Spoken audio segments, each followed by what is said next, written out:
Hi, well, this is a multi-parter. I wanted to do Matthew 2, which I'm noticing multi-parters uh, and when in reading the Bible, even commentary on the Bible, it reduces your views. So that may be good because maybe less people will listen. It's you feel like you can be almost be a celebrity. Well, maybe some people, but you're kind of. I suppose if you're on YouTube and you got a video, you're kind of a celebrity. But keeps people from you know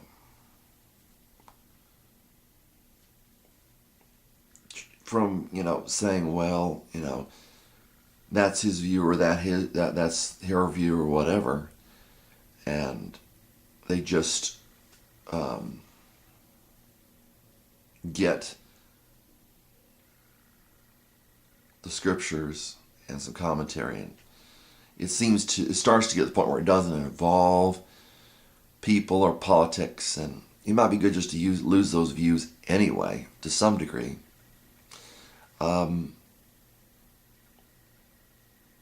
It's fine to entertain people, I suppose. But people think I'm pretty. A lot of people, I'm sure. Well, I think people a lot of times feel I'm boring anyway. So I think that's good too, because I've seen the people that are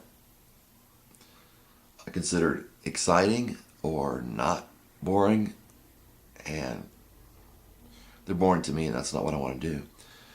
Travis, I wanted to mention something to you, and I saw a video. I saw your video, and I saw another video, and it was in a foreign language, and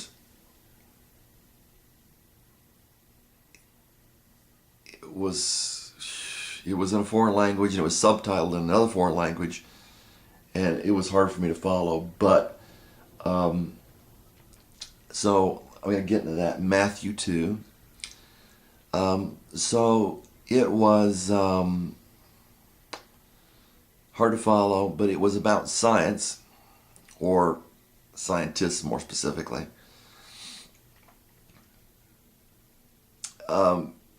Basically scientists that have said, and I've heard it before from other sources, that when they run upon something that doesn't fit their paradigm, cut it, they'd run on something that doesn't fit their paradigm and they'd cut it out. Okay? And I think that happened. I mean, you look at the preachers, and people always like to pick on the preachers. Ever since the 80s, everybody was follow the leader, follow the leader. I mean, we're still doing that. Absolutely, we're still doing that. We're just picking different people, different formats, different styles. It's the same people. Oh, the leader. And we do that with science. Oh, the leader. Or we do that with scientists, the leader. What we call science. And, they're going to take the paradigm they already have. And scientists were saying on this video, if I, draw conclusions from this data, or if I don't throw out the right data and keep the paradigm, then I could be, lose my job and all that stuff. I could be discredited, and have problems. So that was my thought on that. I think what comes right down to it, and people, have to do this with everybody, I guess, is look at them suspectly. The question is, do we trust man? And to answer that question, you might want to ask another question. Do I trust politicians? Do I trust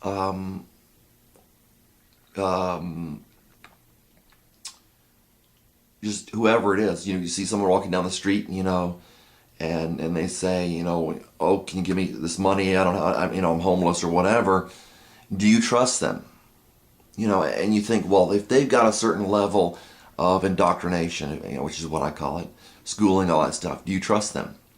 So I was going to say, Travis, I don't want to dissuade you, because I noticed you're taking some medications. I don't want to dissuade you from taking those, but the question is, do you trust the manufacturers, the drug companies that make that medication for you?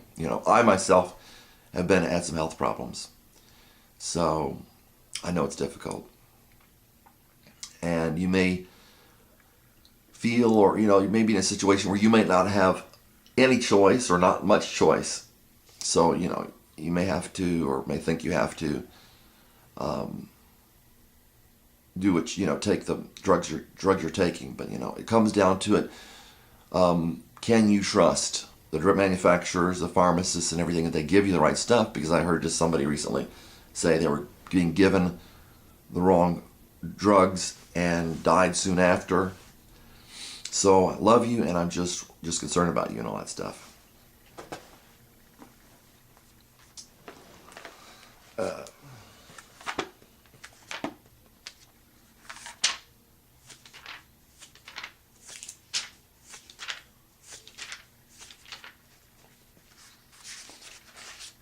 And it comes down to everybody. Can you,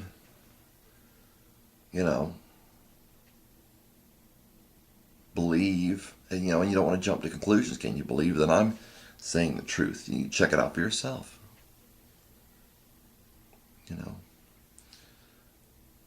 The Pharisees came up to Jesus and they said, and Jesus said, it was testifying to God and speaking about himself, and they said, you're speaking about yourself. Your testimony is not true. Jesus says, there is another one that testifies about me, but you don't accept his testimony. He said, if I testify about myself, my testimony is true, because there is another one that testifies about me. 2 witnesses, at least. And John testified about him. So a lot of it's not, well, is this right or is that right? Can I trust the person? Which might be difficult over video. But you listen. Can you trust maybe something they're saying if you check it out?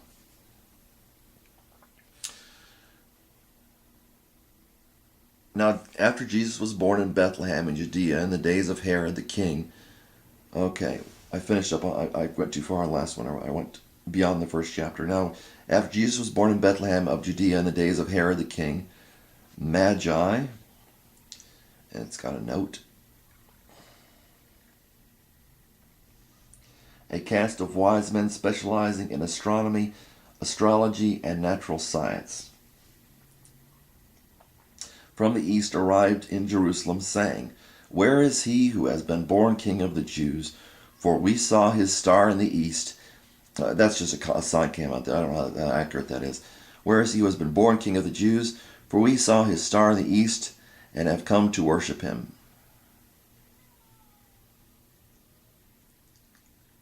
So I think something that's interesting about this is the first people that came without being called by God to see the Christ were actually foreigners.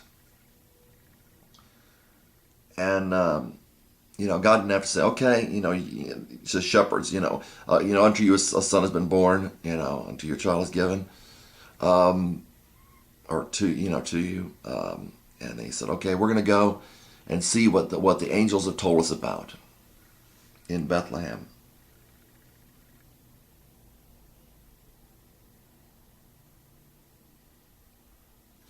So these magi,